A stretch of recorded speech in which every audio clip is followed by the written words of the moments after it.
Good evening, ladies and gentlemen. On behalf of FITIS and EY, our knowledge partner, I would like to welcome you all for this webinar on enabling a smart nation to coincide with National Budget 2021. A great deal of importance and attention towards the development of the entire ecosystem of ICT industry has been provided with many initiatives to come our way. The government's vision to creating a technology-based society and digitally inclusive Sri Lanka, as well as National Budget Proposals 2021 relating to ICT industry presented with Prime Minister and Minister of Finance Mahinda Rajapaksa, portrays a strong need to promote ICT industry and has created a lot of dialogue amongst us professionals. So we at FITIS sees it's very important that we engage in a virtual conversation to discuss and deliberate the budget proposals with the key stakeholders of the agenda. Keep this in mind. We are very pleased that we have eminent panel of speakers and panelists today to speak to you. So on behalf of FITIS and EY, let me first welcome Honorable Ajith Nivard Cabraal, State Minister of Money and Capital Markets and State Enterprise Reforms, who will deliver the keynote address. We thank you, sir, for accepting our invitation and joining with us today despite your busy schedule. It is indeed great honor for the ICT industry. We are also pleased to have Mr. Jayantha De Silva, Chairman ICTA. We welcome you and thank you for being with us. We also welcome and thank Mr. Supun Weerasinghe, Group Chief Executive, Dialog Axiata PLC, Mr. Abbas Kamrudeen, Chairman FITIS, Managing Director, Debug Group of Companies. And we have Mr. Arjuna Herath, Partner and Consulting Leader, Ernst Young, Sri Lanka and Maldives, who will moderate the session. Ladies and gentlemen, before I hand over to Mr. Arjuna Herath, let me also say a few words about FITIS for the benefit of those who do not know FITIS. FITIS, the Federation of Information Technology Industry in Sri Lanka, which is the apex body of the ICT industry. Under FITIS, we have every segment in the ICT industry as chapters, namely hardware chapter, software chapter, education and training chapter, communication chapter, digital services chapter, office automation chapter, and professional chapter. Ladies and gentlemen, you could see from all these initiatives that the FITIS is well equipped with all the essential segments in the ICT industry, and you may contact us if you need any support in your digital transformation initiatives. Also, if you are a member of the ICT industry, please join hands with us to uplift the ICT industry.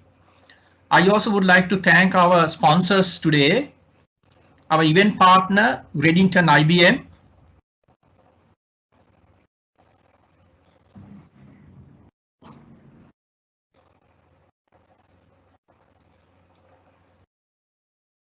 our corporate partners, Axiata Digital Labs, Connex IT, Epic Technologies, Just in Time, Lanka Bell, LK Domain Registry, Luna Labs, Orel IT, Sarva Colombo, Sri Lanka Technological Campus, and Zillion. And our messaging partner, TechSphere, and our platform partner, /Tech, media partner, Daily FT. Supporting partners, BCS, Sri Lanka section, Colombo Stock Exchange, AAT Sri Lanka, ACCA, CIMA, Computer Societies of Sri Lanka, and ICTA. With that note, ladies and gentlemen, I wish you all a productive session. And now it is my pleasure and privilege to hand over to Mr. Arjuna Herath to manage the proceedings of the event. Over to you, Arjuna. Right, thank you, Aruna. It is my great pleasure and privilege to be your host this afternoon on behalf of FITIS and Ernst Young, who are jointly hosting this webinar. as all of you know, the topic and the theme for today's webcast is Budget 2021, Enabling a Smart Nation. As Arjuna said, I also would like to very warmly welcome each one of you attending this webinar, and to our keynote speaker, Honorable Ajith Nivard Cabraal, Minister of Money and Capital Markets and State Enterprise, and our panelists, Mr. Jayantha De Silva, Chairman ICTA, Mr. Supun Weerasinghe, Group Chief Executive, Dialog Axiata, and Mr. Abbas Kamrudeen, Chairman FITIS and Managing Director, Debug Group of Companies. Ladies and gentlemen, we estimate today's webinar to go until 5 p.m., which is approximately 2 hours, possibly 1 hour 45 minutes from now onwards. And I'm sure it's going to be interesting deliberations with eminent speakers and panelists to share their views, who are well equipped to do that. The agenda that how I would really love to, how I will like to conduct this session is that I will do some initial remarks, setting the context and the scene for the presentation and discussion to follow. Then I will invite Mr. Jayantha De Silva, Chairman ICTA, to make his initial observations about the topic. And thereafter, I will invite Minister Cabraal to deliver his keynote speech. And immediately after Minister Cabraal's keynote speech, we will pose few questions to him, as he has to leave early to attend the parliamentary sessions today. Thereafter, I will invite Mr. Abbas Kamrudeen to share his initial thoughts about the topic from a technology industry perspective, after which we will commence the panel discussion with initial remarks from Mr. Supun Weerasinghe, the panelist. And of course, we will also have Mr. Jayantha De Silva and Mr. Kamrudeen also part of the panel for discussions. You as the audience have the opportunity to direct questions to the panelists using the chat box on your screen. We've already seen questions coming in. There are very specific tax questions, as a result of which we actually have got our tax specialist from Ernst Young to be answering some of those specific tax questions from the back end. So some of those tax questions we may not answer during the panel discussion, but you can, hopefully you may have the responses on the chat box itself. And we will, of course, when the questions come, the appropriate questions, we will direct to the relevant person. And we will try to answer as many questions as possible during the time that we have. So with that, ladies and gentlemen, I will try and share a screen of mine so that I actually share some context for today's webinar. A lot of people will wonder, when you say smart nation, what does that entail? From our perspective, smart nation is driven by humans, powered by technology, and it's a national transformation initiative to create a better working world for all of us and to the nation. I would like to share some imperatives for the creation of a digital nation or a smart nation. Why? What is the purpose of creating this, and what is this real drive to create a digital nation or a smart nation? You will see in the screen some statistics. I'm not going to go through this in a lot of detail, but just to give you a feel what technology can do and how a smart nation or a digital nation can add value to a nation. Today, the size of the digital economy across the world is 15.5% of the world GDP. If you talk about countries, the second point on the left-hand side says digital transformation is set to contribute $10 billion to the Malaysian GDP in 2021. You have the next one, Estonia. Just by way of digital signature, it has contributed 2% to the GDP. On top and right-hand side, on the second column, it says that in India, due to the demonetization itself, which in fact enable digital transactions, 45 billion cash utilizations fell by 45 billion, and there are 76 million transactions per month being processed in India, and so on and so forth. On the right hand side, you will see our status in Sri Lanka as it stands today. Whilst we have fairly good mobile penetration at 115 per 100 people, this is debatable. There could be others who say it's 130, 137, 140, but that's not the important thing. But the important thing for us was that the internet users constitute only 34% of the total population. Fixed broadband internet connections are low at 7%, and fiber connections are almost non-existent.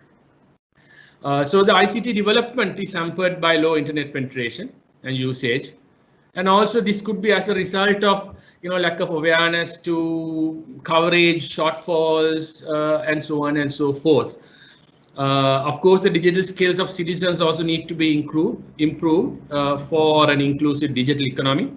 And of course, clearly the SME sector doesn't use technology too much, and we believe SME sector can significantly gain in terms of revenue and income and profitability by use of technology.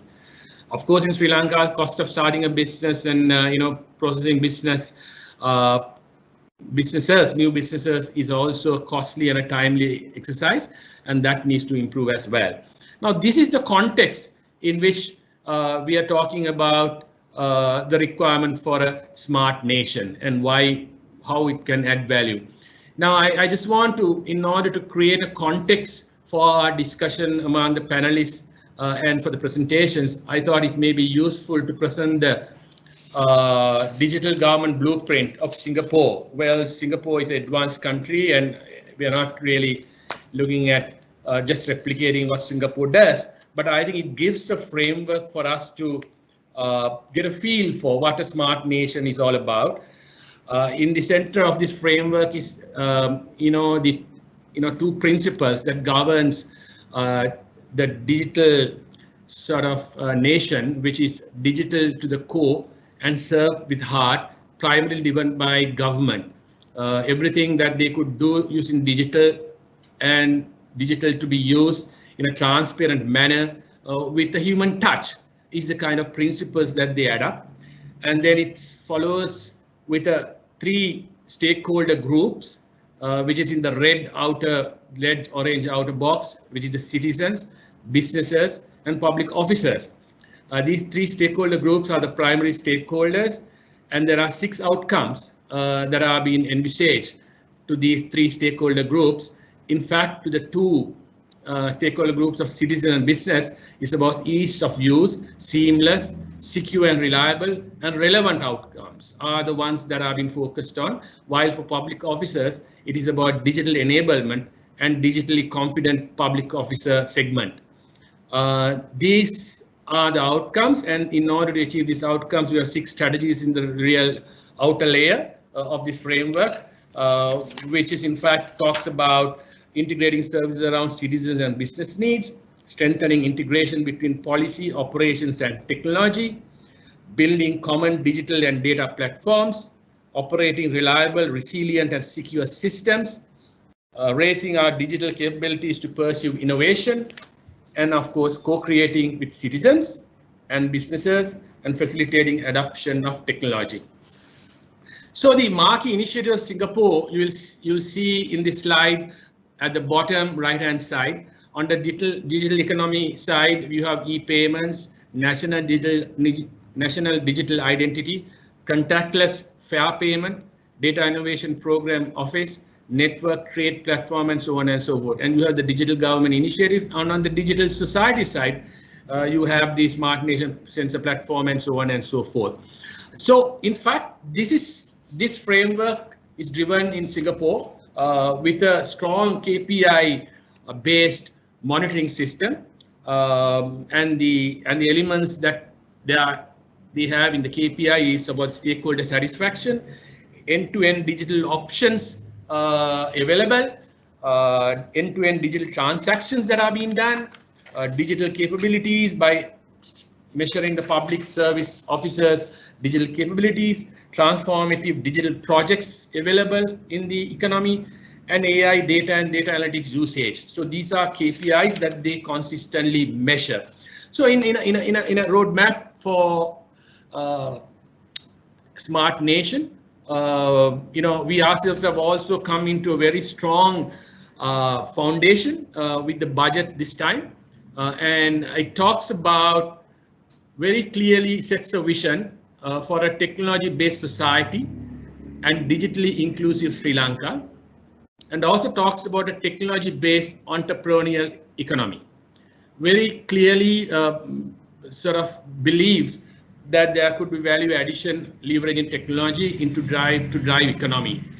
And then of course it talks about things in the nature of expand entrepreneurial development, technology and infrastructure and related services to enhance contribution of the technology sector for exports and contribution to knowledge and professional services of the economy. So clearly these are there is budgetary provisions allocated for each of these elements, developing the entrepreneurial capabilities, developing the technological infrastructure. There are budget provisions that have been allocated, clearly showing the government's intention to really go in this direction. Clearly, the budget also talks about expanding the 4G and fiber broadband coverage to the entire island, entire country. And I think there is no doubt about that. It is a very serious initiative. Already TRC is running a pilot, and we are quite confident that this coverage may take place very efficiently and effectively over the next few months to years. But it also talks about using IT as a tool or enabler to enhance digital governance and simplify government mechanisms, as well as market structures and processes, ensuring efficient and people-focused service delivery and exchange of knowledge. And also it clearly says and specifies international e-commerce and e-payment systems and high-speed data exchange and mobile network systems will be investment priorities for the government. So clearly two very important infrastructure elements for Smart Nation is being targeted, and there will be investments made by government in this direction. It talks about new laws and organizational structures in relation to data security, cyber security, and intellectual property rights. It also talks about establishing 5 fully fledged technoparks, which will serve as new eco-friendly cities in the 5 cities that's mentioned here, and clearly targeting to enhance exports from the technology industry, as well as providing to get additional and enhanced services to the economy to be driven using technology. So clearly the budget sets very clear direction, and it seems that the technology is being used as a driver for economic growth and development in this country and a direction towards a smart nation. And this is clearly visibly enabled through the provisions, tax provisions that were brought in by the government, clearly sweeping tax concessions to the technology industry. Technology industry is completely exempt from tax, whether it's profit income from January 1st, 2020. They are an exempt industry from income tax. There is no VAT effective from 1st January 2020. And in fact, projects in this industry can get classified under strategic development projects and also get further tax concessions going forward. So clearly, a sound platform and a foundation is being laid in the direction of a smart nation, digital nation in this country. With these opening remarks and the the context that I've set, we have no better person and eminent person than having Mr. Jayantha De Silva from ICTA to talk on the subject. He is the chairman of ICTA, a primary policy-making body of this country, and clearly he is in the driving seat to make this happen for us.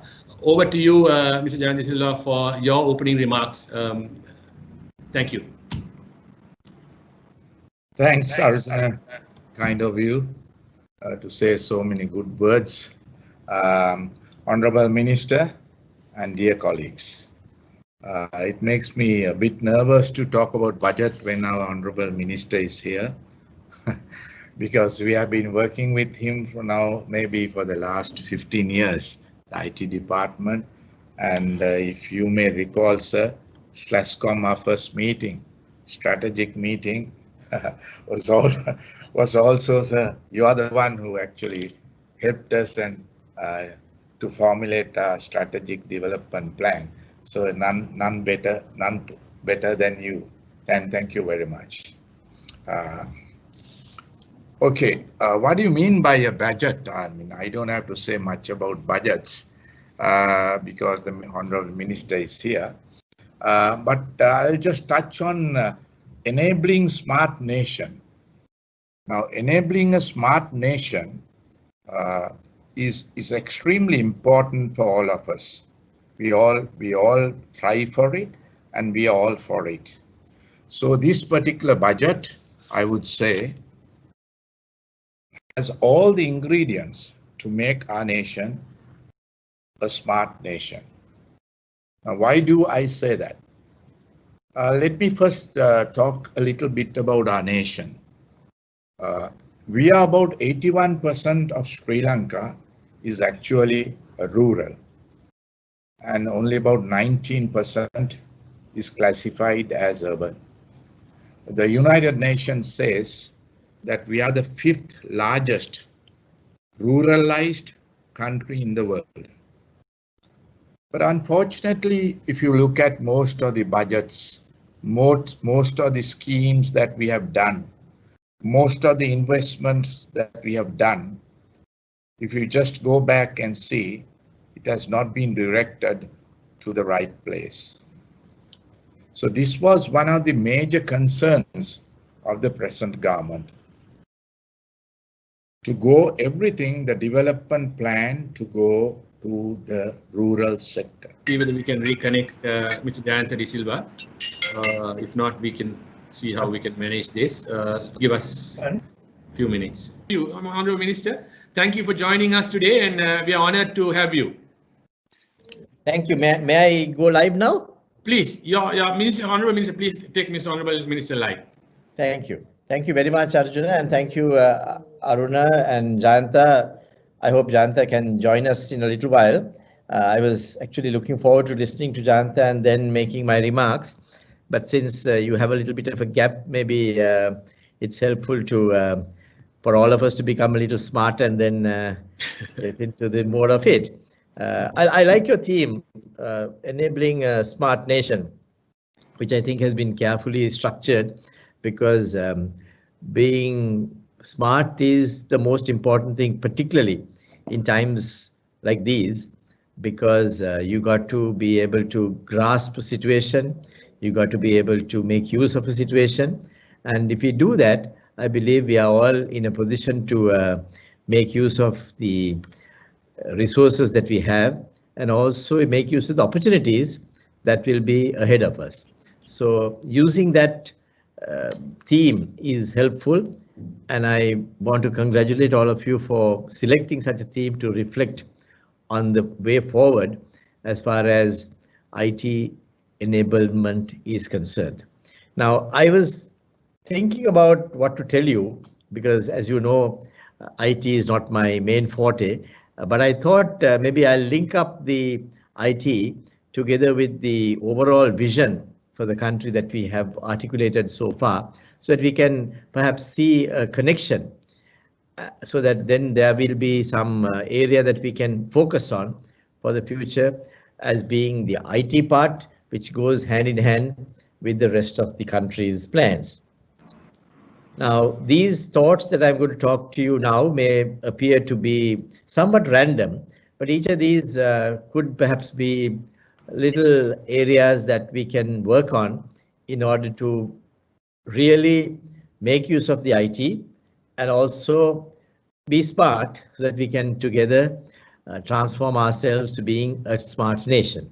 Now, the first point that I want to say is we got to try and make ICT people, whom we generally think of as people who are pro information technology and pro stuff that is more connected with computers and knowledge base, to become entrepreneurs. We don't have that culture in Sri Lanka as yet.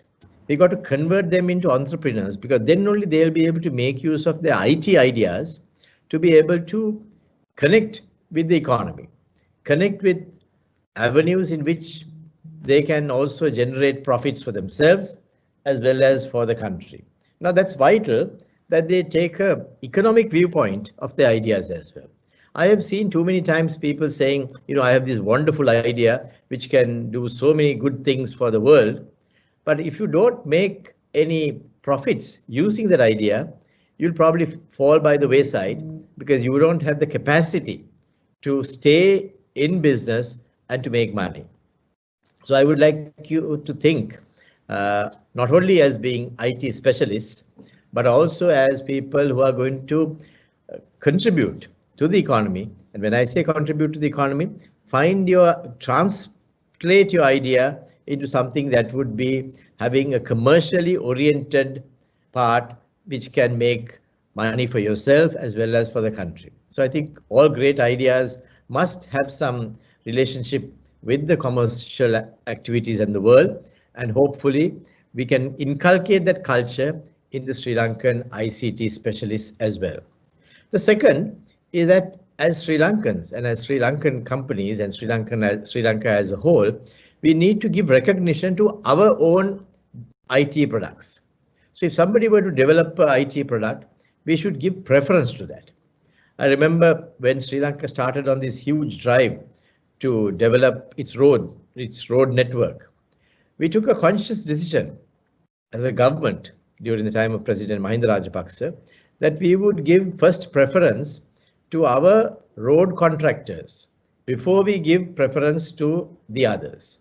So that was an important policy announcement and a policy change that provided an advantage to those people who were then given that space to come into the market with some little advantage over the others.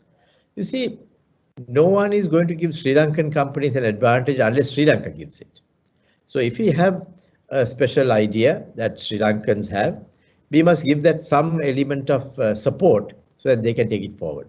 And if the Sri Lankan company can work with another company, which is a foreign company, make the Sri Lankan company the operative company, make that the principal, not the subcontractor, not the agent.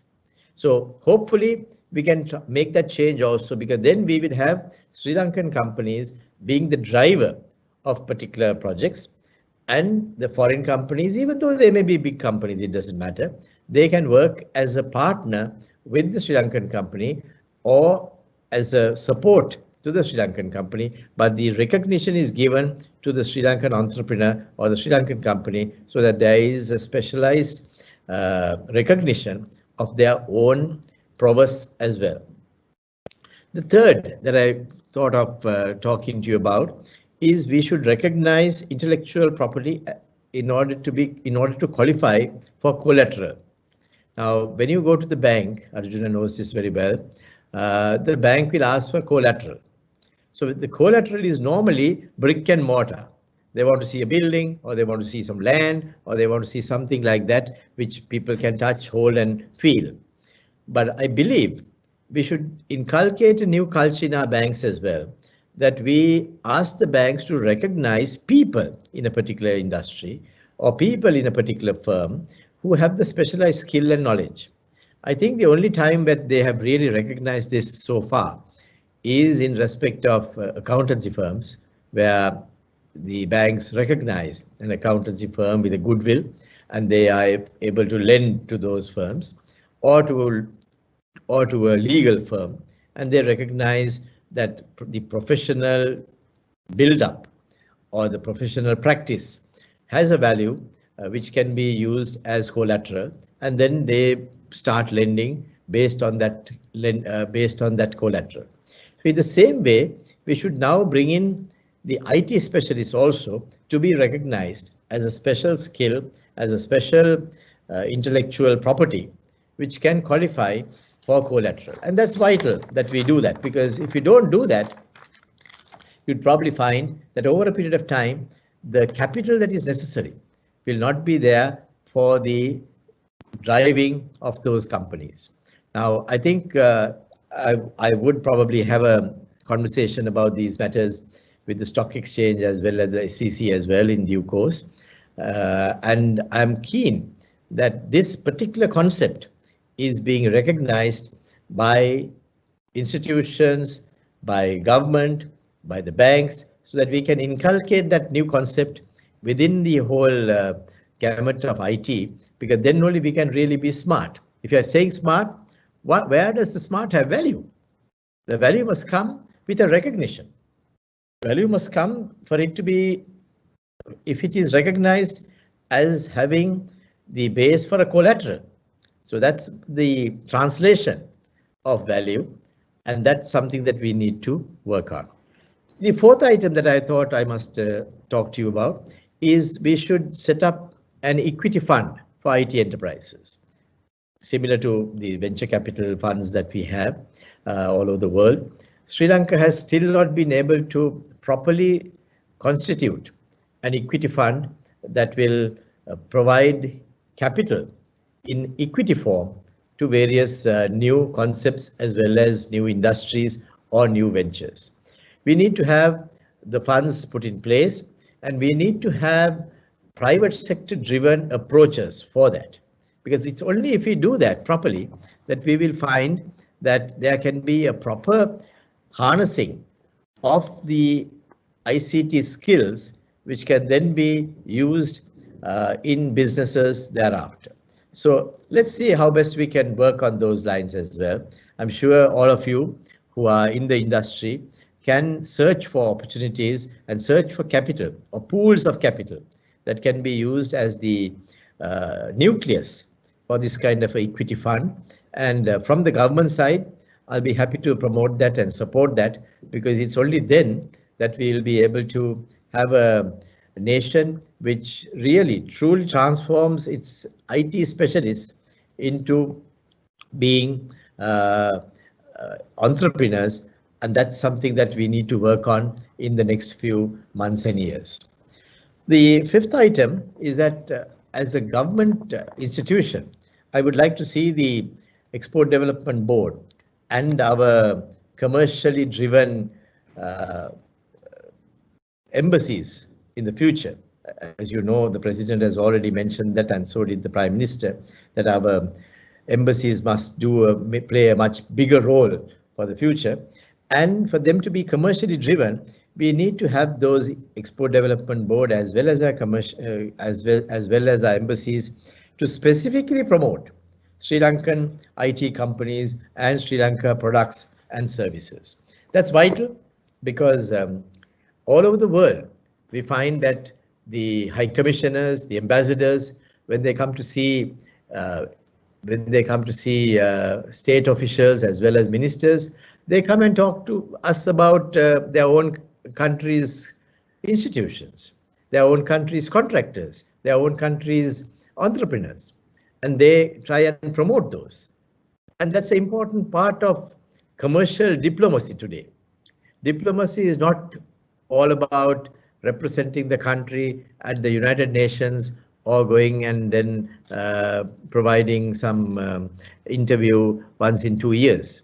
It is about a consistent support to a country's industries, to consistent support to a country's entrepreneurs on a consistent basis. So what I would like to see is the government also supporting these types of activities and supporting the country's ICTA as well as IT specialists as well as ICT companies to be able to generate incomes from all over the world.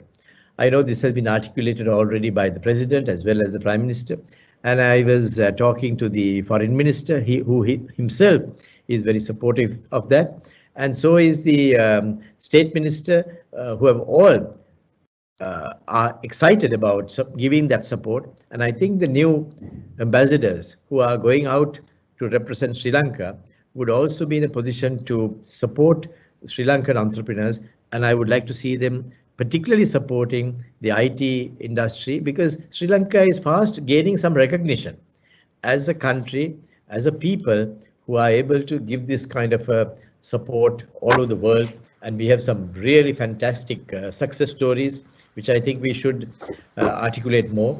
And I would like to see all of you doing that as well, because I think that's a vital part of promoting the country and promoting yourselves, because that would be the important part of ensuring that Sri Lanka is then harnessing all its energies to provide this story and provide this message to the world. So EDB, our commercial divisions of our embassies, the ambassadors themselves have a big role to play. And I think what we could demand that they play that role, and we look forward to working with them to ensure that that happens in the future. The next point that I would like to make, I think that's the sixth one that I'm talking about, is that I would like to see an IT exhibition being promoted, and perhaps each year a very extensive IT exhibition which showcases to the world what Sri Lanka can do. The top companies of Sri Lanka, as well as the new ideas that are emanating, those must be also given the publicity. We must have people coming in and seeing what Sri Lanka has done, some innovative products that we have made, the way in which those products as well as those ideas have been brought into the rest of the world.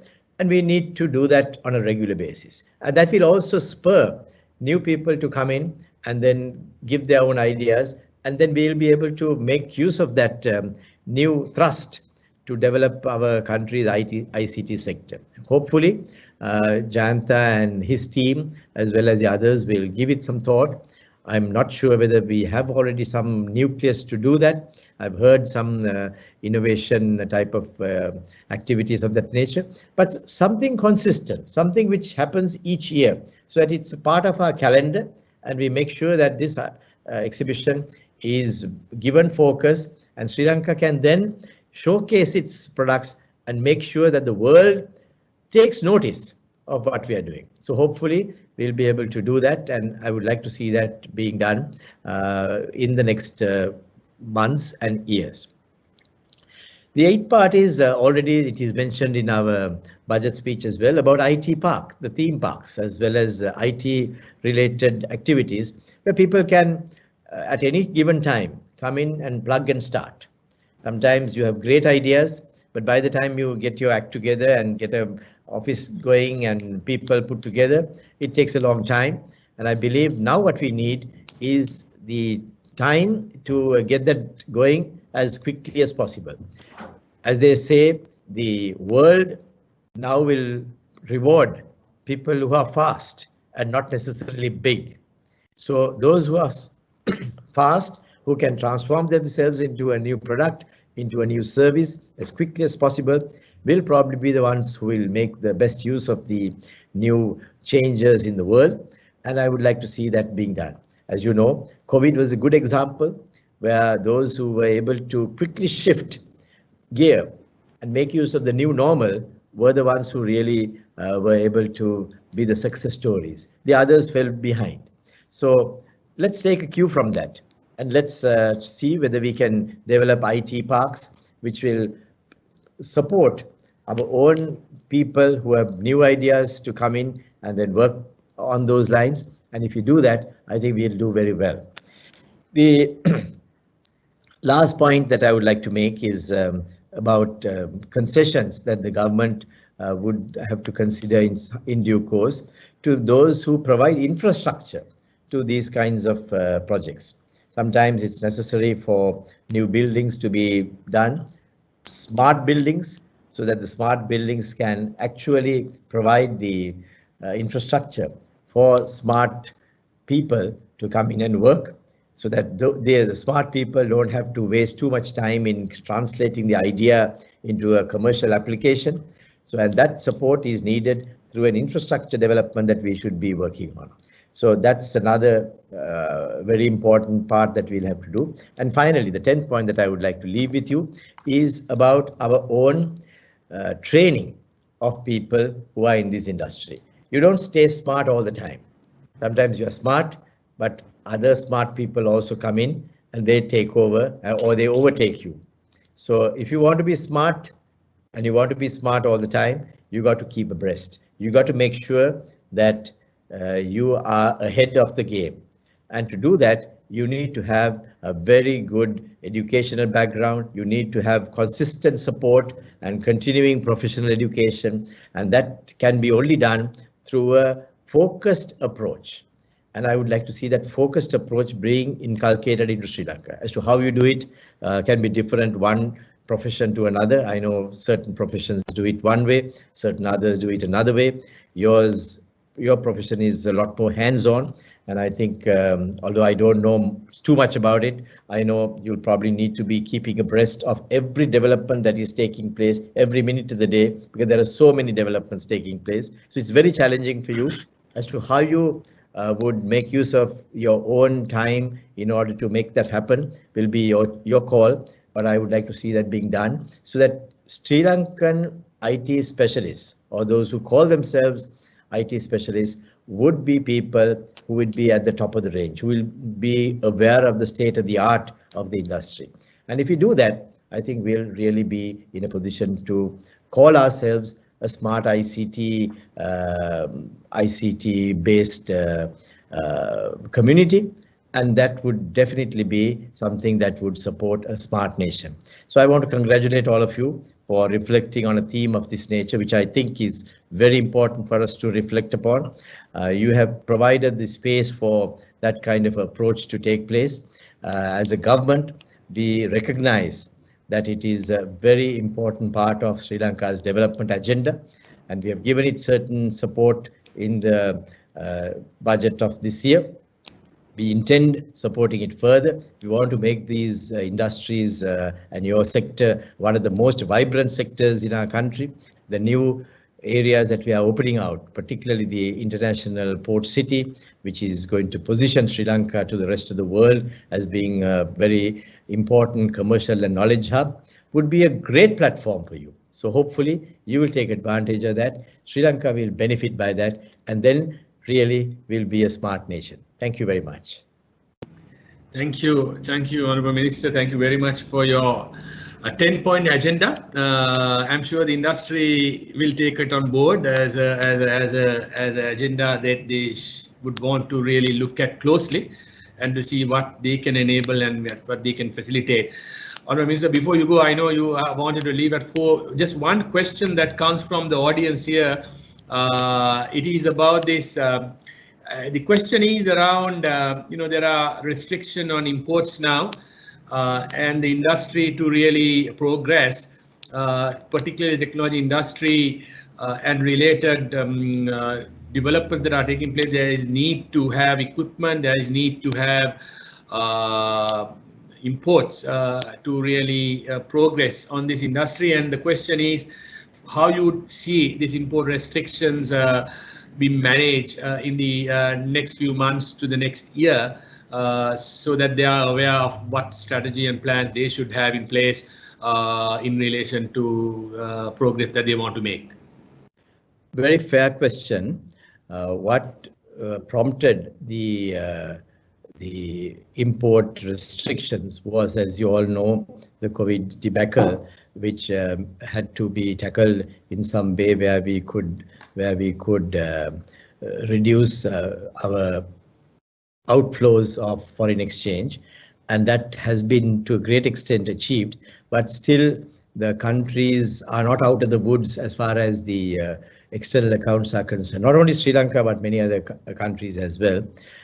But we have gradually eased those import restrictions, as you would know, and we intend doing that in the future as well. Already there is committee between Honorable Vimal Weerasinghe, the Industries Minister, and myself, which has been asked to give a timetable as to how the import restrictions should be eased and what should be eased and when and so on. And we are working on that, and hopefully before the end of this week, we'll be able to provide that guidance to the cabinet, who can then take a decision as to how exactly that is to be done and done for the future. But we do have every intention of easing some of these import restrictions, and we intend doing that as well. But it all depends on how strong the remittances are, how strong the inflows of foreign exchange are, how much of the new areas are going to provide new inflows of foreign exchange into the country. So all these are connected subjects. But overall, we can tell you that we do have every intention of restoring as many imports as possible. At the same time, we want to make sure that Sri Lankan industries that have great potential are given some element of support in the early times in which they are growing, so that they will also have some advantage as far as the Sri Lankan markets are concerned. So with those types of overall practices in mind, and those based on those principles, we would be gradually opening out Arjuna. But the exact way in which it will be done will probably be articulated better in the next few months as we go along. Thank you very much, Honourable Minister. Thank you on behalf of FITIS and on behalf of Ernst Young and the audience. I would like to really thank you for really coming and sharing your thoughts, which was much appreciated and valued. And you have contributed an agenda for us to really take forward. So thank you very much for that, and hopefully we'll see you soon again. Thank you. Thank you very much, Arjuna, and all the best to all of you on your endeavors today. Thank you very much. Thank you. Right. Jayantha, are you back for you to continue? Yes. All right, great, super. Thank you. Thanks for coming back. Over to you, Jayantha, to continue where you stopped, from where you stopped. First of all, extremely sorry about it. Right, small mishap. Anyway, I was on this rural and urban sector, so I'm not going into detail. I'll skip some of those things. But actually, a smart nation. So we had a lot of discussions on this, and so that's why His Excellency the President formed a new ministry called Technology. So actually, ICT comes under technology.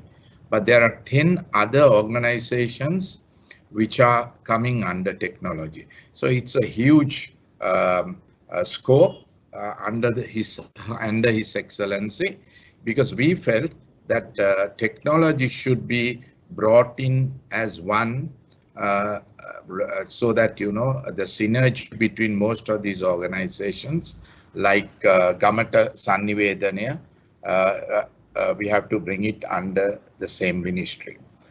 Just going on with it. Now, first of all, I will touch the Gamata Sannivedana project. Now, as you all know, one of the largest projects that we are doing at the moment is the Digital ID. Digital ID project, very brief, has two components. One is the normal digital plastic ID that we possess, and the other thing is a pure digital ID. Now, we are getting the 10 fingerprints as well as iris on this, and that will be the base for all transactions in future, like the e-commerce, e-transactions. This will be a huge boost for the country. Now, on the other side, what we thought is how can we actually jumpstart, because we all discussed that we have some fantastic people, we have the right atmosphere, we are a nation rich with rich biodiversity, but of course we have, as you all know, we have not done well as a country. So this has been a major problem for us. So few organizations like SLASCOM, FITIS have been working very, very hard as professional organizations to help the ICT industry too. So when we analyze, actually 60% of the population of the world lies, as you all know, I don't have to say, around us. So there is a huge potential on this too. So we actually mapped some of our policies in relation to these factors. So first of all, what we did was actually we really need to bring technology into the forefront. So initially we started where we will be starting 5 technological parks, as Arjuna in his earlier slide showed, not around Colombo, but actually in Galle, Kurunegala, Anuradhapura, Kandy and Batticaloa. And in the technology parks, we would bring in a lot of new technology, new innovation to the young generation. And also we would be having 5 technology-based universities around us, the 5 clusters. So these are the areas that we have requested the government to invest money. On the same aspect, we are going to hugely concentrate on distance education. Distance education, as you know, so I'm inviting a lot of people to go for distance education, to initiate on distance education, and companies who have the right culture, I would kindly ask you that we would do a lot of investment and we would help you in the distance education tools that can be brought in. Then the other major impact or the other thing that we are looking at is our startups and innovations. Now we have done a lot of startup work, but of course in most of the areas the startups, very few startups have actually come out and have come to a commercial or a SME or a medium-sized company. Now why is this? So in order to overcome this, we have already discussed with many large companies who are actually starting from investing into the research labs that we would have in every university. So every university will have a research labs, R&D research labs, funded by some of the companies. We have already 11 companies who have agreed to invest in different sizes, so that the university boys and girls would, after doing their research, would be supported right throughout till the products mature. They will come right throughout and help the companies, and the companies who in turn would use this, the research done would use in their normal businesses. I'll give you 2 or 3 examples on this. So this is what I'm trying to do, that this budget is a completely different budget, where we are trying to not the standard budget that we did, like, discounting on laptops, discounting on some of the peripherals. No, this is not the way that we can be a smart nation. So what we are trying to do is take a very simple, I'll give you an example where we are going to start this project fresh. Unfortunately, I can't give the names. Take a company which sells vegetables. Now, some of the vegetables in Sri Lanka, we are very weak in processing of vegetables and canning and keeping these vegetables for a long time. So now a particular company is investing a huge amount of money on a university on this vegetable preserving and the other factors which I can't spell it out at the moment. So once this is done, this will come as a business model. So what we are trying to do is take an elephant-human conflict. What we are trying to do is get the young boys and girls into this, and rather than concentrating on this traditional elephant human conflict like putting electric fences, there are many methods that are being used. So we have to bring the young crowd into the main forum. So what we are planning to do is I just want to say now, when Sigiriya was found, it was actually, though we attribute a lot of things to late Professor Parnavitana, we still thank him, but there were many, many young girls and boys who were involved in this.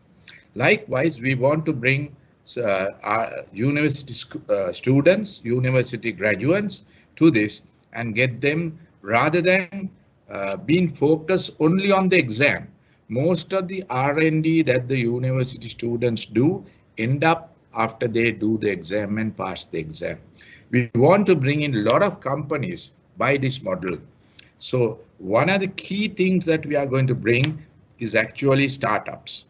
Now, ICTA ICT agency, we have already hired a building which would provide the startups, the labs. We will do the guiding, we will do the business. We will help them in financials and help them and guiding them what exactly that they should go. So this maturity model, we hope to do about 1 year. After they have got matured, we have found another place, which is a very central place, which they can demonstrate and they can sell their products or the IP to any of the companies that are ready to buy. So we feel startups is also going to be a major factor in this smart nation model that we are envisaging on. The third thing is actually, a lot of people don't consider this. Law, the legal framework is a major challenge for us, because the moment we bring the moment we do electronic or digitizing, our laws are not equipped to handle them. Our laws, sometimes 1930 laws, can be used just to, I would say, make life difficult for us. I have seen this. I've seen this in the National Digital ID program. I've seen in this Stay Safe program, where people try to exploit situations just for the fun of it, using some of the laws, existing old laws. So what we have done is actually we have already come up with the Data Protection Act, which was neglected, and we have already on the verge of completion of the Data Protection Act, because these are very essential if you are talking about a smart nation. Cyber security bill, electronic signature, stock exchange acts, where people have to use electronic media. These are things that people don't sometimes consider as major thrust or major areas that we are working on. A lot of money is pumped in. I'll just give one example. 20,000 million rupees has been dedicated for court automation. Now, this is one thing that once this is done, the doing business index of Sri Lanka will go up in a huge way. So 20,000 million rupees have been dedicated, and we are on the verge of putting the RFP, and hopefully we are planning to give a Sri Lankan company to develop this program. It's a huge program, connecting the courts, connecting the lawyers, and bringing digital documents into it, digital signing. So a lot of things are being done at the moment, which is one of the biggest projects we are doing at the moment. Then on the Gamata Sannivedana, people talk a lot about this 4G. People talk a lot about phones we having over 100% penetration, but actually, when you go as a country, we still have challenges. I think in a latter part, obviously, Supun would discuss this. But actually, if you take geographically, you have to take geographically the distribution, the ability to use 4G, then we are having a problem, we are having a challenge. So that is why the government is spending a huge amount of money on the Gamata Sannivedana, Gamata Sannivedana project to bring 4G. So likewise, the other thing is we are one of the lucky countries in the world. A lot of people may know that the ground level public sector employees, we are having 7 public employees, government paid public employees at the village level. And we are having a Grama Seka, we are having 25,000 villages in Sri Lanka and about 14,000 Grama Niladaris. We are starting the Grama Niladari automation system by giving a tab for each Grama Niladari. So likewise, it's another huge project that we have undertaken, and we are starting, and we are going to do it next year. So there are 11 large projects that have been stopped for various reasons that we have commenced. Just to give you a few of them, the Grama Niladari project, digital ID project, passport project, then the driving license project, court automation. Likewise, there are many projects that have been neglected. So if we are talking about a smart nation, please understand it's not the normal smart things that we discuss. These are also extremely important that we should have them in place. Then only we can make this nation very smart. So if you really need any questions later on, I'll answer. But I'll give you a brief holistic approach, holistic view of the whole system, and you could ask me questions later on. Thank you very much. Thank you, Jayantha. Thank you very much for that initial remarks. We have a few questions that are coming in, so maybe we'll post to you that after Abbas talks and when we start the panel discussion. So thank you very much, Jayantha, for your initial remarks. Abbas, as chairman of FITIS and representing the industry, would you like to make your initial remarks? Over to you, Abbas. Sure. Thank you. Thank you, Arjuna. I believe you can hear me clearly. Yes, we can. Thank you. Excellent. Okay. Good afternoon, everyone, and thank you for joining us today. On behalf of FITIS, the organization that represents the technology industry of Sri Lanka, I would like to first start with saying, a big thank you and congratulations to the government and all the other stakeholders, including the ICTA, for a very successful budget. It's certainly a very forward-thinking, as well as has a very clear strategic direction for the country. And to us, most importantly, it actually gives a lot of attention to education as well as to technology, and that is very commendable. Over the last many years, the role of ICT industry has been very one-dimensional. It has been short-term in some sense, with emphasis only on generating foreign exchange earnings through the export of ICT services. By no means am I saying that that's not important. That's absolutely important and vital contribution to the economy with the foreign exchange that we generate, which is over 1 billion, currently stands at over $1 billion US. It is certainly an important, but I'm sure that we as an industry decided that it was time that we became more, that we did more. It was time as an industry that we were known more than for being a low-cost destination for foreign companies around the world to set up their IT back offices. So FITIS as the industry body actually had a strategy session 2 years back, and then followed it up with another session probably about 6 months back, where we very clearly identified, that the industry had a much larger role to play. As an industry, all the companies together had a much larger role to play in Sri Lanka and the Sri Lankan economy. All the key stakeholders were present during that session, from the ICTA to the TRC to ED, Export Development Board, etc. And I think the two key mandates, or the two key objectives, critical objectives that actually came out of this whole session was, one was we need to work towards Sri Lanka becoming a regional technology hub. So what do I mean by a regional technology hub? I think it's a little bit more than actually just providing services. It's actually, like Jayantha mentioned, like I think Honorable Minister was bringing up, it's actually a lot more. It's actually creating or having a vibrant innovation and startup ecosystem within the country.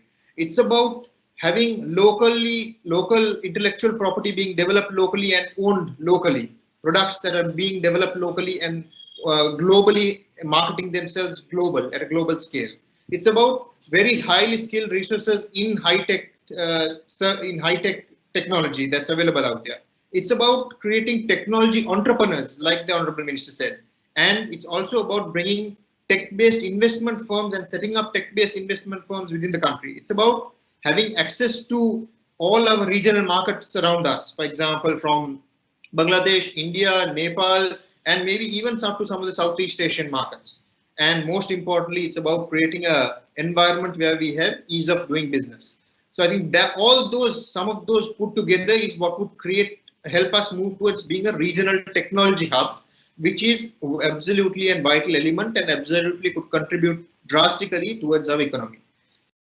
The outcome of this obviously would be that Sri Lanka would become a go-to destination for both technopreneurs as well as large global operations for setting up their regional headquarters in Sri Lanka.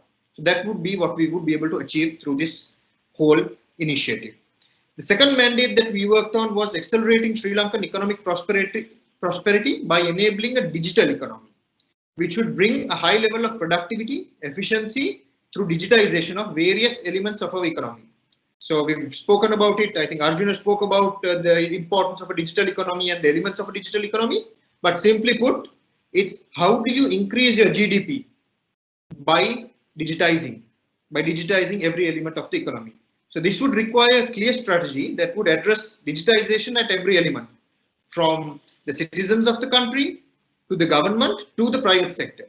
So a digital economy too encapsulates many elements, from the connectivity element of it, which Jayantha spoke in detail, and the areas, the eGov element of it, smart cities, and adopting Industry 4.0, which is the next industrial revolution, and how do private sector adopt Industry 4.0 to ensure that we ride the wave when we prosper as a nation.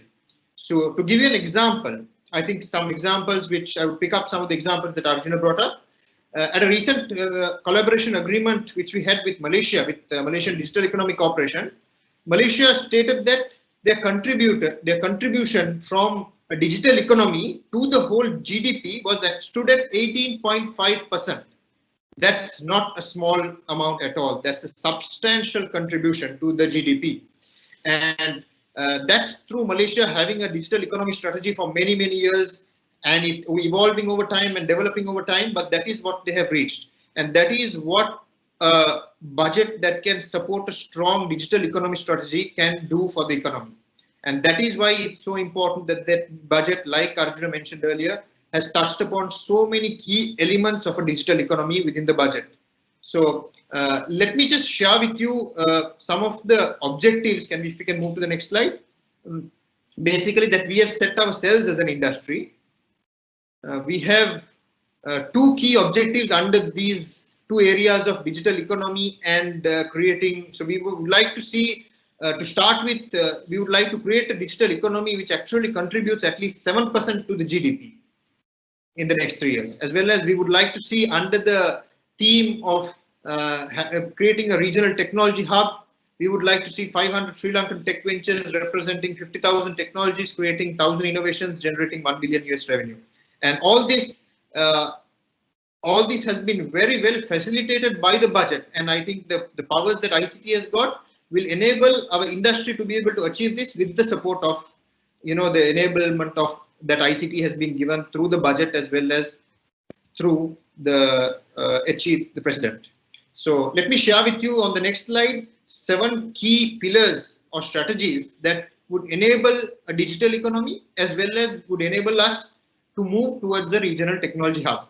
And I'm happy to say once again that a lot of these specific areas have been addressed at the budget level, and for those areas that have yet to be addressed, I'm sure that ICT has been given the power and the mandate to be able to drive some of these other initiatives so that you can actually achieve these objectives in place.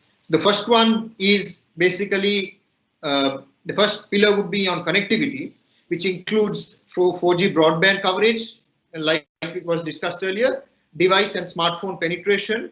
And I'm not going to go into that because I'm sure we've got Supun with us who will basically cover that element of it in much more detail than I could. The second pillar would be on human capital, which broadly covers two elements. One being the overall IT literacy within the general public. And that's absolutely important. If you're looking to move towards a smart nation, it's not just the IT people that need to know about ICT. Every single individual needs to have a good understanding of technology to be able to use technology to improve their productivity and efficiency. And that is one key element. And the second one is to do with making sure that there are enough resources available, high-tech resources available to fulfill the industry demands when moving towards the technology hub. So just one example that I can give in elements of the general public is that a few years back, Singapore mandated that 10,000 of their public sector employees needed to undergo a training on digital transformation under the National University of Singapore. This was to be done within the period of 3 years. And that was an absolute key element of their digital economy strategy. So this is the kind of human resource capital that we need to build up in order to make this budget and this strategy a reality.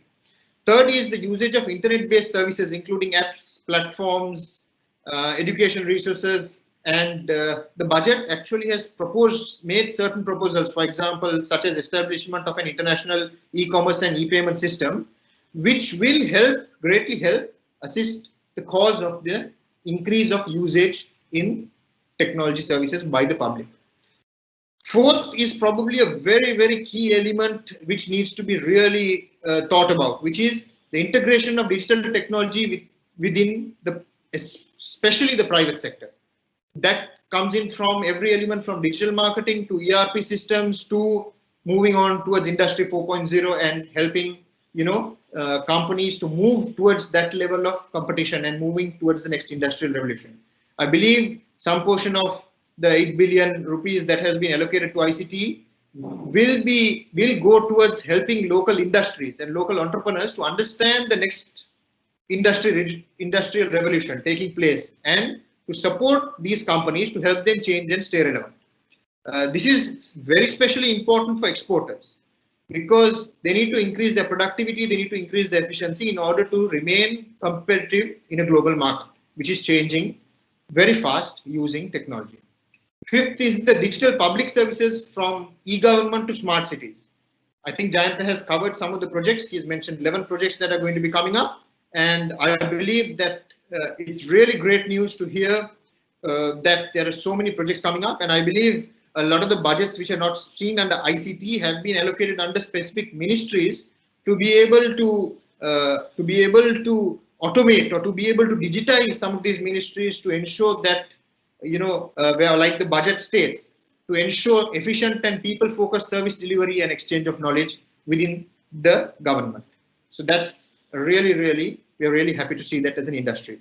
Sixth is the access to quality data. This is probably where we lag behind, and this is probably where we need to put in a lot of effort and work. We need to put systems in place and have access to data so that we can actually enable, not only government, but private sector can actually enable data-driven decision making. The budget also states that it's required to establish new laws and organizational structures in relation to data security, cyber security, and intellectual property rights.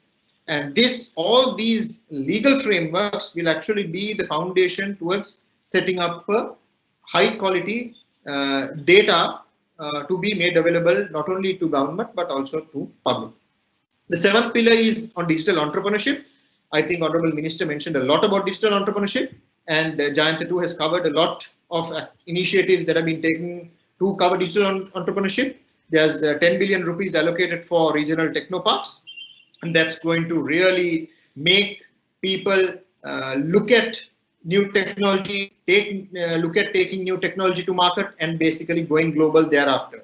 So ICTA has also committed to support digital startups like Jayantha mentioned, as well as there are many exemptions to incentivize entrepreneurs or young individuals not only young, but young at heart as well, to move towards startups and investing into startups and, investing their time and effort into startups, that the incentive of exemption, tax exemptions, etc., all in place. So I think these 7 pillars of digital strategy, if we could address these 7 pillars as an industry, I'm sure we will be very, very successful in, I think, not only achieving but surpassing some of the objectives that we have set ourselves.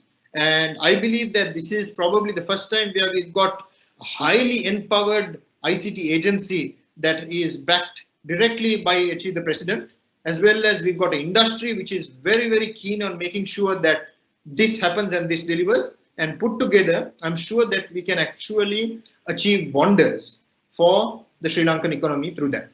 Before I end, I just would like to touch on one little thing, which is out of the scope of maybe technology or digitization, is that the importance that the budget has given on developing education infrastructure.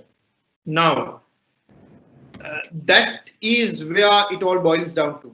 Whether it be ICT industry or any other industry, education is the most important element to any industry's growth of the future. And especially for technology, I think FITIS is currently working closely with EDB, BOI and the ICTA to develop a strategy to make education one of the top 5 forex earners within the next 5 years. We are looking to generate maybe $2-3 billion through bringing foreign students to Sri Lanka. And I think amongst all the other education, ICT education will lead from the front because it will be very well complemented by the growth of the ICT industry overall. So with that, I think understanding the correlation of the industry initiatives and the strategies and linking it with the current budget, I think we've got a good understanding of all the areas that have been addressed and some of the areas which we need to work upon further. And with that, I would like to pass it back to Arjuna, and I'm sure I can take, we can all take further questions from the audience as we move along. Thank you very much, Arjuna. Over to you. Thank you, Abbas. Fantastic. It's great to see the framework that you've just presented.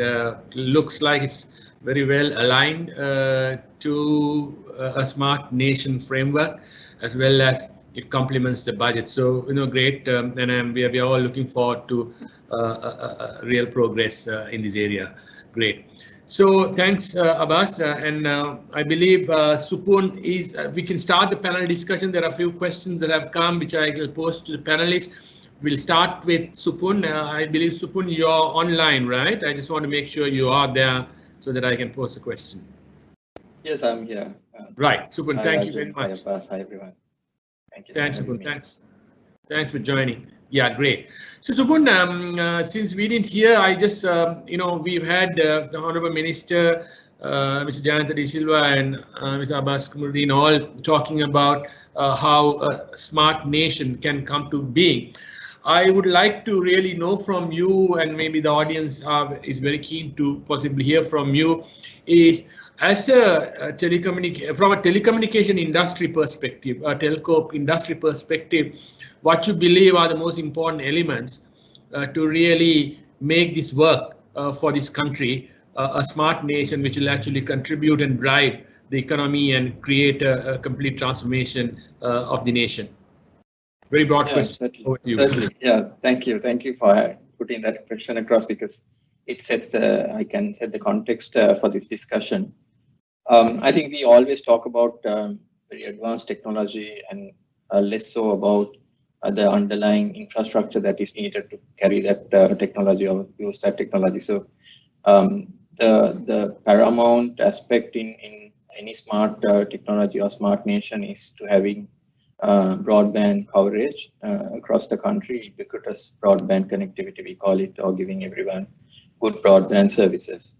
Today, the technology has matured, technology is affordable. So it's a matter of making every citizen in the country having access to good broadband services, because once you have the broadband, it's just like a highway or just like a road that you build connecting two cities. Then you enable a whole heap of opportunities for those people who are living in those villages or all those cities. So it's really, really important to get access to good broadband connectivity. And in order to provide broadband connectivity, few areas are important. One is making sure there's adequate spectrum. Spectrum is, or simple language, it's frequencies. So the amount of frequencies that you allocate for broadband would certainly define the quality and the extent and the reach of the broadband services. There are three types of frequencies that you normally allocate. One we call low band frequencies, which are sub 900 megahertz, which are largely given to provide better coverage. And that cuts through buildings, that cut through vegetation and gives deep coverage.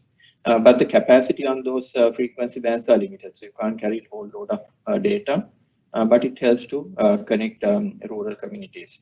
Then you have the mid-band spectrum, which is up to around 3.5 gigahertz, where it has a balance of capacity and coverage. And then the high band spectrum, which is largely done for capacity. So in Sri Lanka, I think we have had good spectrum allocation way up to around 2013-14, and after that, there wasn't a good process through which spectrum was allocated. But now, with the new government coming in under HC's guidance, the TRC is doing a good job in understanding the priorities for broadband and understanding what is really needed to provide broadband. It's not only telecommunications towers, but also giving access to frequencies. Frequencies are a national asset. It's not that's something that you can consume, or if you don't use it, it will just get wasted. But also it's a very, very limited, scarce resource.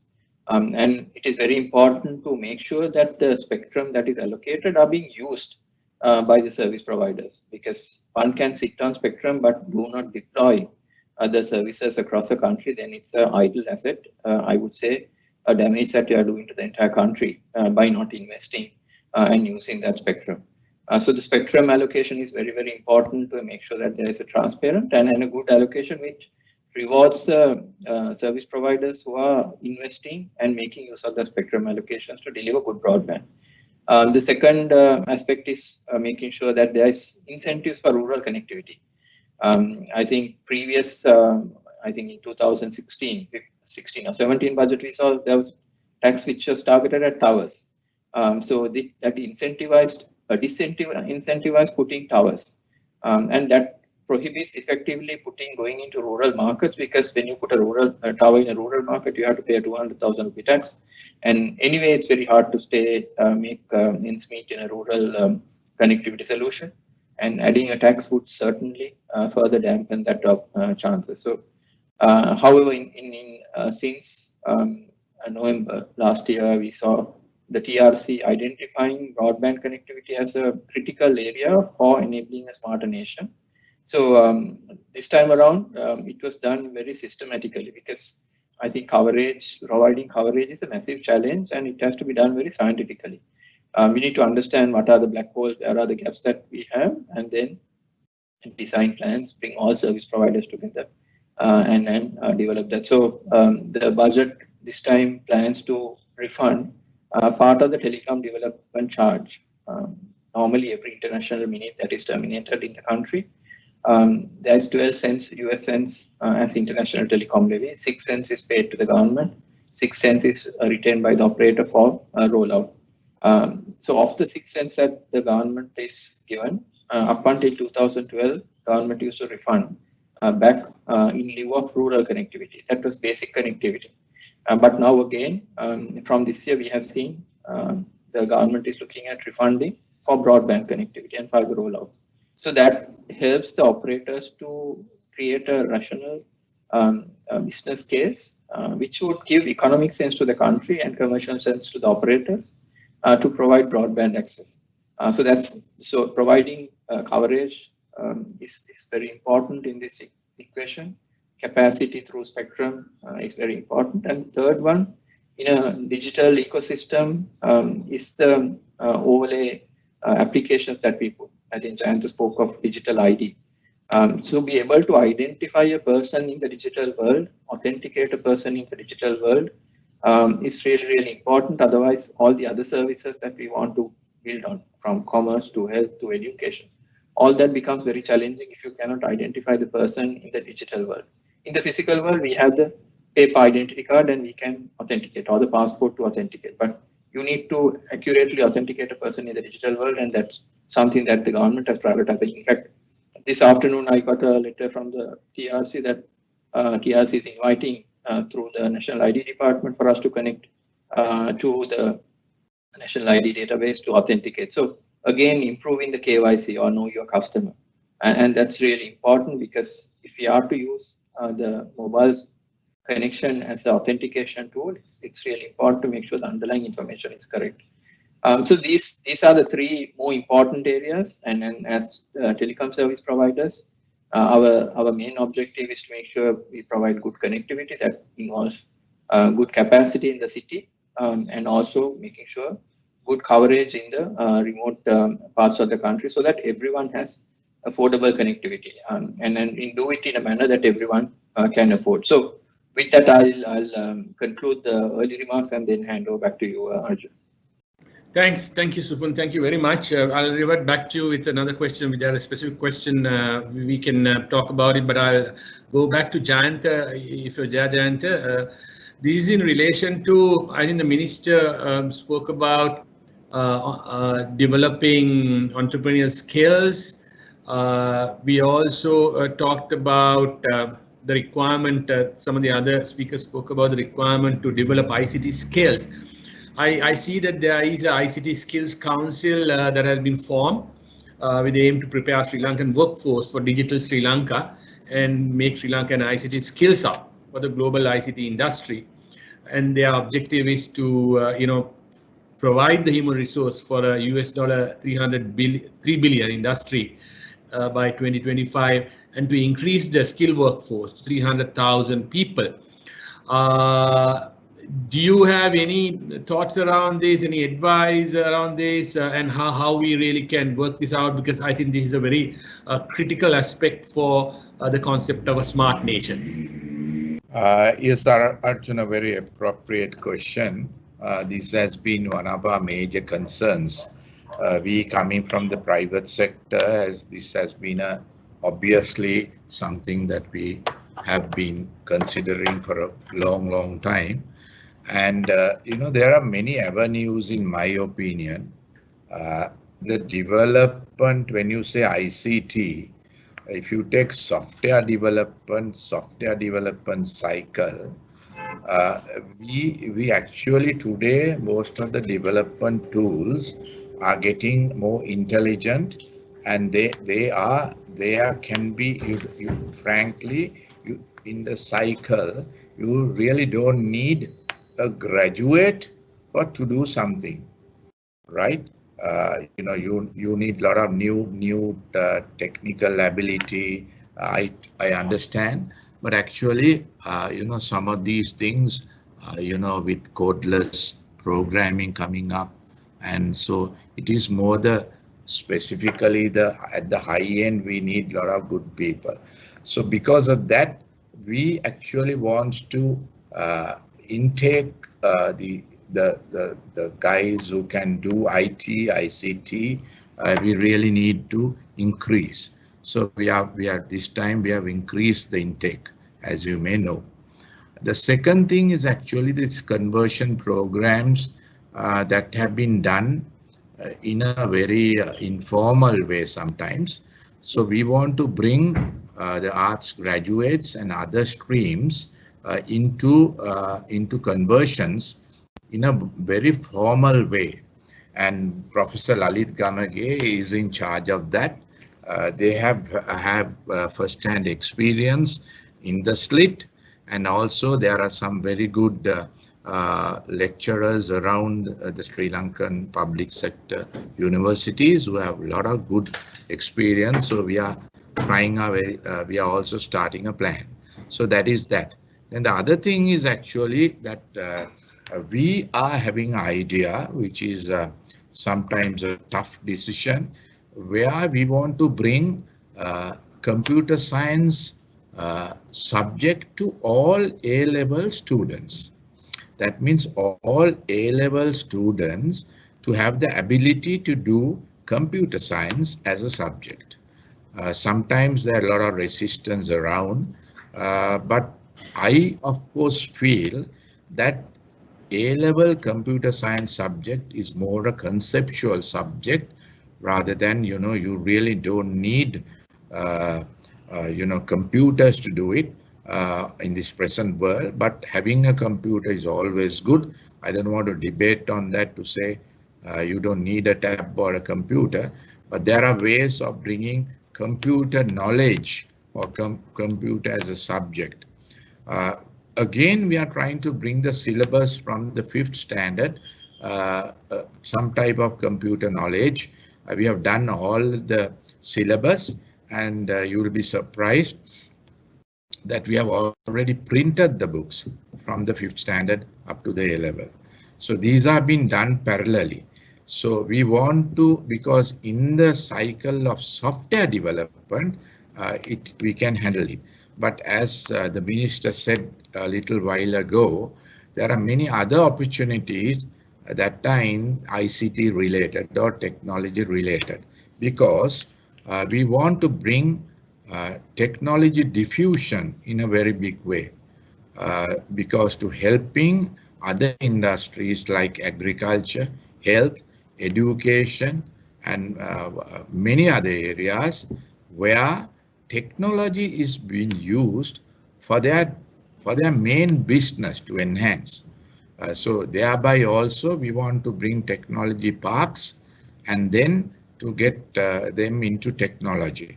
So it is not only ICT when you say technology, there are 10 institutions which will come under the technology ministry.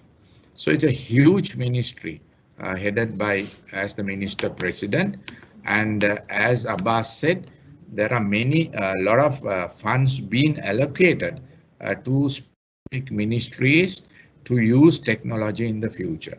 So this is how we are trying to bring technology into our day-to-day life, and also to build capacity within the young boys and girls. Jayantha, thank you very much. Yeah, useful thoughts and a very important area. So great. There is cohesion and coordination to get there. That's fantastic. Abbas, this question is to you. This is about Minister had a 10-point agenda in his briefing or his remarks, as well as your framework of how the industry will align yourselves to the current demands. We always have wanted the industry to scale up to the levels of being able to compete globally, provide locally services that are required in a efficient and with the right quality. There would be people who may say that the scale up has not really happened at an envisaged level. How would you respond, and what would be the ingredients that you believe is required to scale up very quickly to possibly the government's initiative to create a smart nation? Is my question to you, Abbas. Thank you, Arjuna, for that question. What I would like to say is that it's important to understand the underlying issue in terms of scaling up and what are the challenges faced. So, frankly speaking, I think Jayantha would agree with me when we say currently there is a substantial amount of our ICT export revenue that we generate is based on kind of entry-level services, or I would say just basic software engineering services and other related services. Now, that requires more and more resources to be plugged in every year to be able to scale up at that level, and that has been the major constraint. So, I believe ICT strategy as well as the industry strategy both have very clear understanding as to how this needs to be corrected. Is in somewhat, I believe, I have seen Jayantha presenting where he has shown how the pyramid needs to change from moving from being very much dependent on low-end services to product-related companies that can actually do not need to keep plugging in enormous amount of human resources to be able to scale up, as well as making sure that we move up the pyramid in terms of the high-end engineering skills as opposed to remaining at the bottom of the pyramid with the conventional skills. So I wish that could be a short-term strategy, but it's not.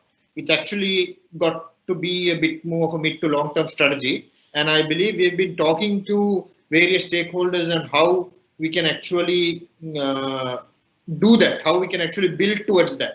So some of the things that we've had many discussions. I think ICT has been supporting startups and supporting new ventures, even with the exhibition that we have, Infotel exhibition we have, getting them to present their products, getting them to be able to ready to move to a global market. As well as we've been talking to Export Development Board, they have set up something called the Intellectual Property Task Force, where they're helping companies that have locally owned intellectual property to see how they could scale up and go international. But I think some of those answers remain in that.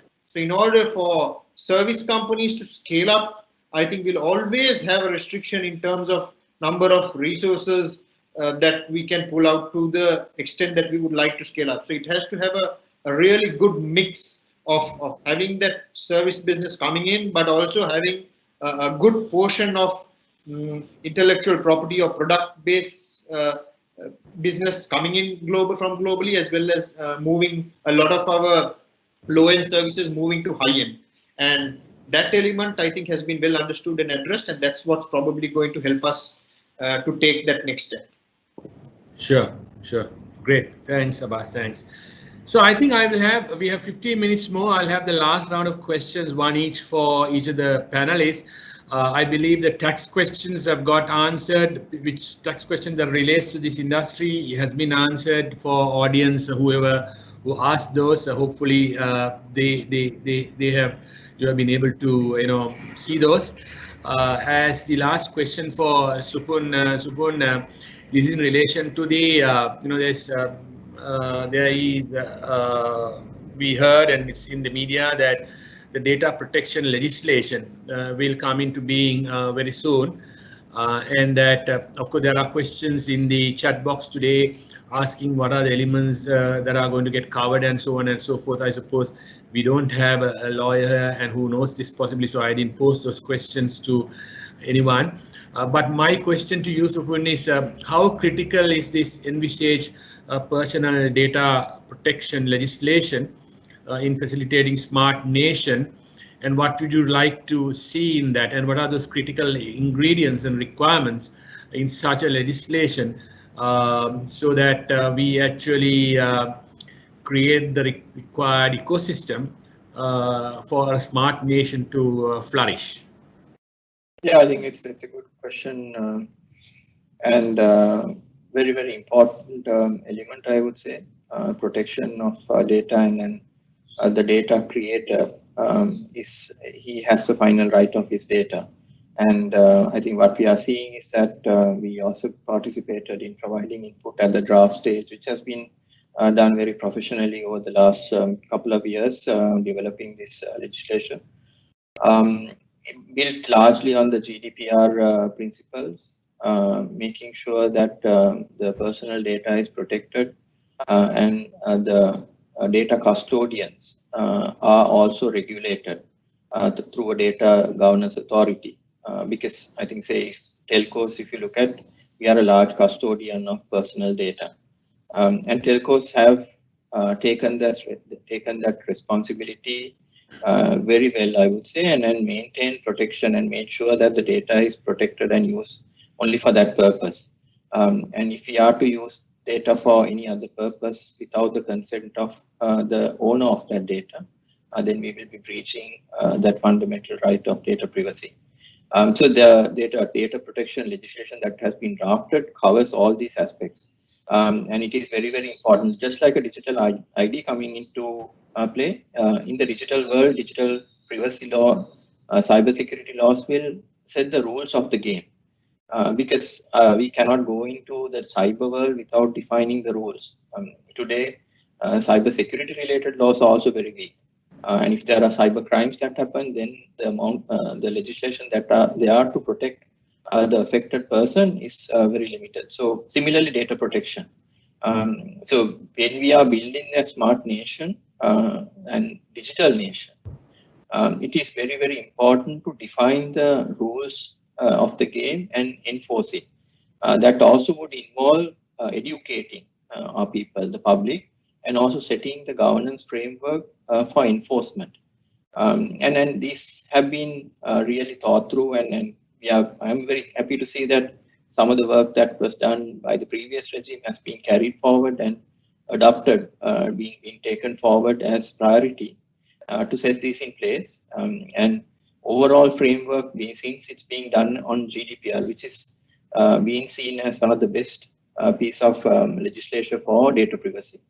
I think it's done quite well, captures the sensitivities of our consumers, our markets, and making sure that the user in the digital world and his privacy remains protected, and that basic human right will be protected. Great, thanks, Supun. Jayantha, as a last question to you, my question to you is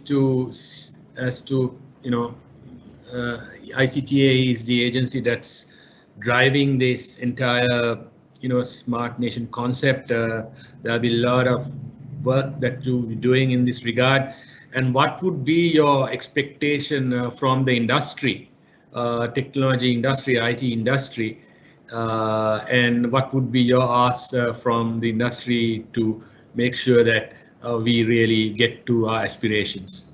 Yes, ICTA would always like to only to be the facilitator wherever possible. We don't have the muscle also to be an implementation partner. But in the case of one project, that is the digital ID, which has gone for 18 years, we don't want to, we think our involvement is very necessary to make it to be completed within 2022 December. So that's a very tall order for giving a digital ID and a plastic ID for at least 18 million people. But the basic structure of this would be the digital ID would only be the base layer. There will be an data exchange layer, which would connect most of the private sector and the public sector. And we expect the local industry to be part of it.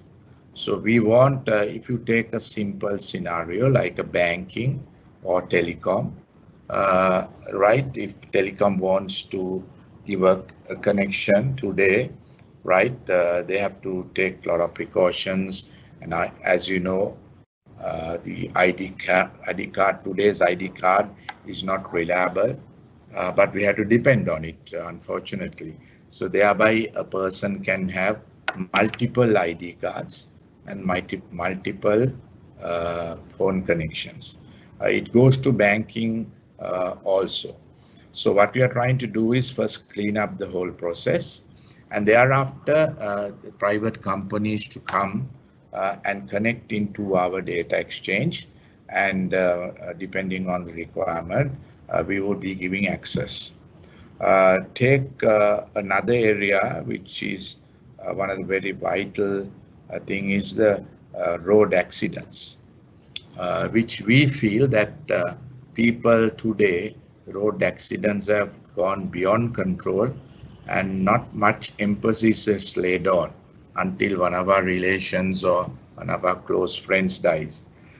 So the point, everywhere in the world, the demerit system is one of the key solutions that actually has a good effect.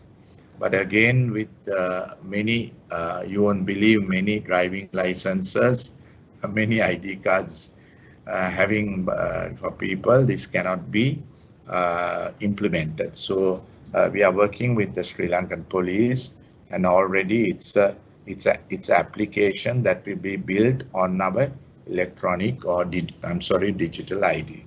Likewise, the total applications would be done by the private sector. The other thing is on education. Now, education, technology, education need not to be it's not essential to be done by a university, and we hope the private sector would get involved in distance education as well as with the parks. This is something very important. Agriculture, health, all these applications where technology diffusion happens, we would give opportunity for the Sri Lankan companies to be to have the opportunity. As you know, we have already given the Sri Lankan companies the priority. This can be increased. There are still some companies who object to these type of things, but they have their own reasons. But I would say we have given the startups under 2 million projects only to be given to startups, and the others to give priority for Sri Lankan companies. As the minister said we really need to give first the opportunity to our companies. So many things have been done and proposed, and we are very confident that as ICTA we are going to drive this. We are going to have close relationship with the industry, and hopefully to make this industry very strong. And also the exports, we are very keen that exports happen the way we have predicted. And on this also we have brought in some very innovative proposals. So we really need the private sector here, the private sector companies to support, and we would there in turn we would support the industry a lot. Right. Thanks, Jayantha. So Abbas, this is the last question for this session as well as for you. Just to check with you, from representing the IT industry, what's your ask from any specific stakeholder, including ICTA? Government has done a fair amount of created at least, they've laid down what they intend to do, and of course the results of this is based on execution, and the government is very keen to make sure the execution happens. And we all know His Excellency the President is known to be very execution oriented, and we hope that that execution takes place. If so, there is a strong foundation that gets laid. But from a industry, would you have any specific further ask from any of the stakeholders or ICT or the government to really work the Smart Nation concept as a success? Sure. So, Arjuna, when you're referring to what we have, I think one of the things that I have to comment on is that there's been a lot of engagement with all relevant stakeholders, including, I believe, the President, who actually had his first meeting with the ICT industry, to a number of the ministers, to the ICTA, to EDB, and I think all of the key stakeholders actually believe in the ICT industry or the technology industry, not only in terms of generating export revenue, but also driving the Sri Lankan economy forward through the Smart Nation concept. And a lot of the asks that we have been discussed over the last 6 to 8 to 12 months or whatever it is, has already been addressed. And I think the only thing that the industry would like to see, and that I feel that sometimes I do get comments, is that there is a lot to be done. And I have sometimes the challenges of making sure that it gets done, actually implemented, as you just mentioned, Arjuna. So the challenge is going to be there, is that, but how do you ensure that you have the resources and the bandwidth to make sure that you can do it? And that too, I was told by Jayantha offline that he's been given the resources and the bandwidth, the go-ahead, the green light for the resources and the bandwidth to be able to ensure that these projects can actually be implemented without fail. Like he mentioned, unfortunately, we have a lot of stories like the ID card project, which has been going on for 18 years. We have many stories like that. And I believe that if, as a nation, there is a saying that that we tend to take to anyone, that any country that does not adopt a comprehensive, evolving and mature digital strategy within the next few years would end up being a failed state. And and not only strategy, but also execution of that strategy. And if we do not do that, if we do not have a comprehensive, evolving strategy which is executed, we too could face that. And I am thankful that the powers that we have recognized it and have have given the powers to organizations such as ICTA to execute. And now I think for those projects where we have waited long enough, I believe it's time that we actually see the execution of those projects and conclusion of those projects, and the country moving towards a digital nation or a smart nation. Thank you, Arjun. Great. Thank you.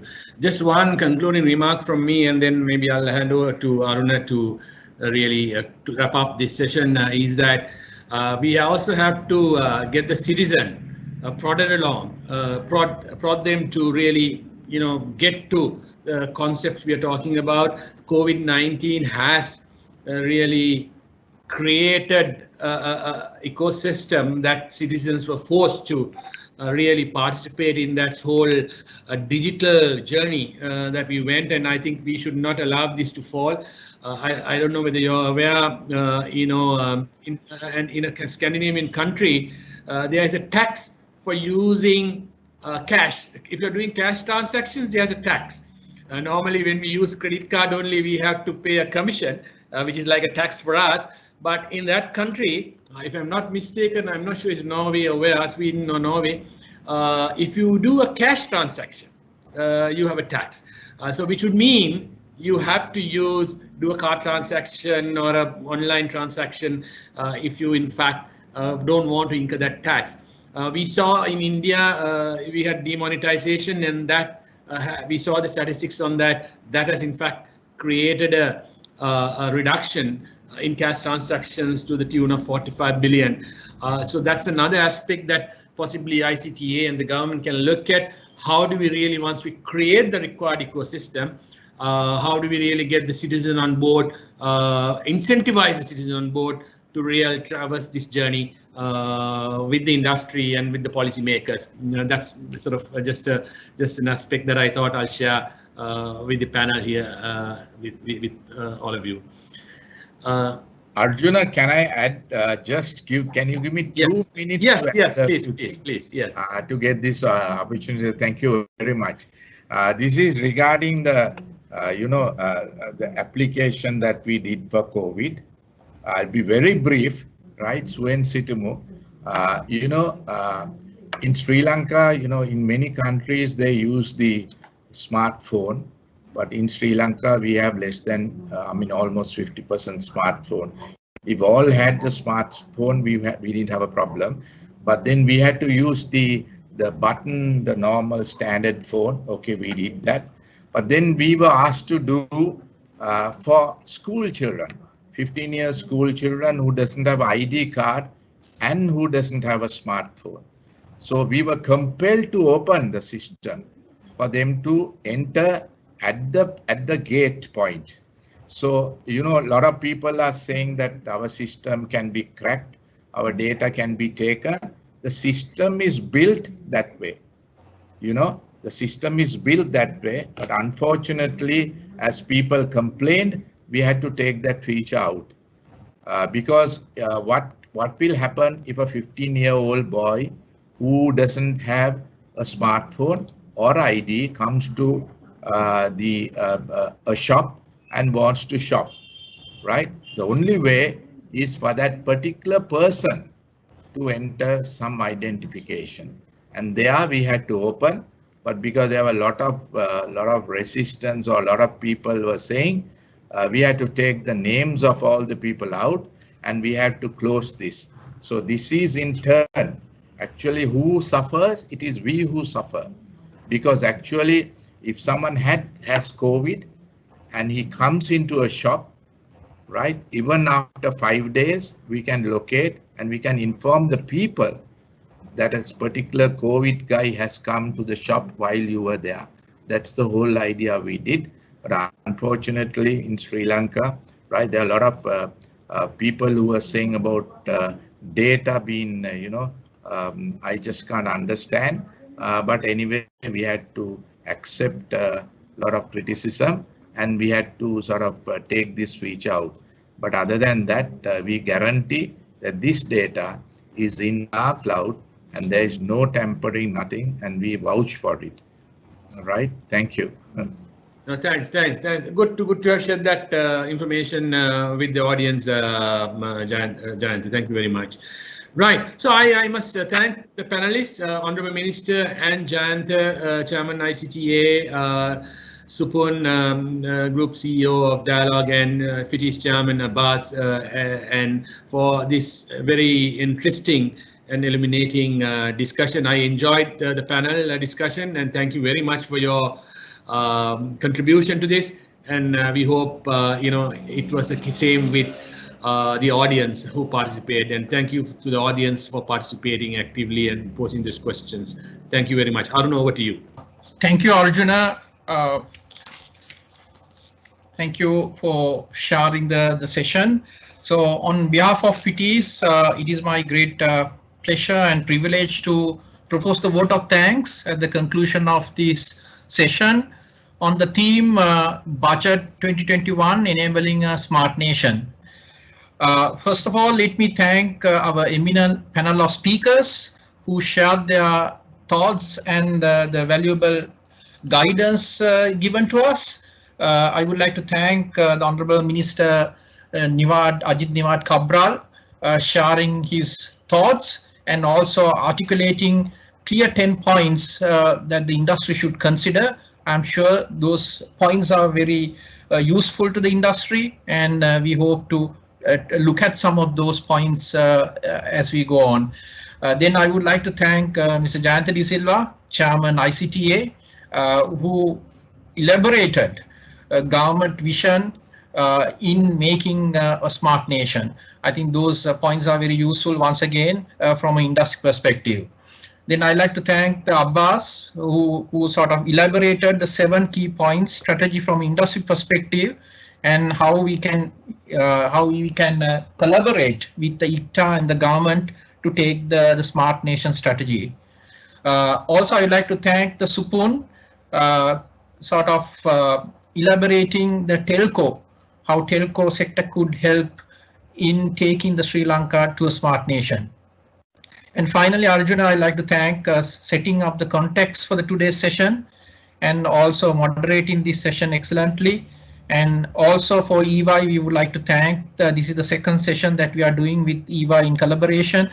The previous session we did again on the digital economy. I'm sure that those deliberations are very useful to everyone, and I think we will continue to collaborate few sessions which are useful to the ICT industry.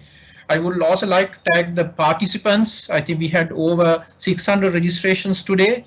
I'm sure today's discussions, the deliberation will help each one of you in your professional work and also understand the nitty-gritties of the smart nation and relating to the budget 2021. I also would like to thank all our partners who supported us making this event a success, particularly EY coming as a knowledge partner, and then our event partners, then the platform partners, all other professional bodies, associations supported us together with our other official, the sponsors. Finally, I would like to thank the staff of EY and FITIS working behind the scene to make this event successful.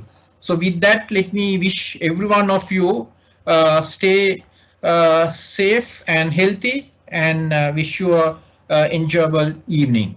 Thank you, Arjuna, and thank you, everyone.